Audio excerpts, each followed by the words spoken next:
Other heart rhythm problems we tend to come across are SVT, so that's supraventricular tachycardia. It's very common in young, fit and healthy people, but also across the full range of ages of patients we look after. In about a quarter of the population, you're born with an extra electrical connection within the heart, and that can allow the heart to trigger off into a fast heart rhythm, where the heart can beat at around 150 to 180 beats per minute, sometimes faster, sometimes a bit slower, but that tends to be the range. And you can really feel your heart pounding away.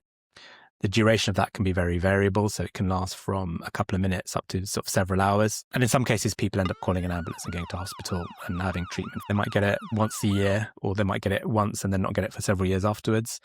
And then the treatment for that's very variable. So usually, again, it's tablets such as beta blocker tablets or other related medications like that. But occasionally we treat it with something called an ablation procedure. Okay. So the extra connection I talked about, we would put catheters inside the heart and try and burn it away and break that connection. And if we do that, and we're successful, it essentially cures the problem and you don't get it again. Right. And that's very neat because you're avoiding taking any tablets. You don't have the worry of the palpitations coming back and interrupting your holiday or your presentation at work. So it may not be a very frequent thing which happens, but because it's so intrusive, actually, a lot of people opt to get rid of it completely.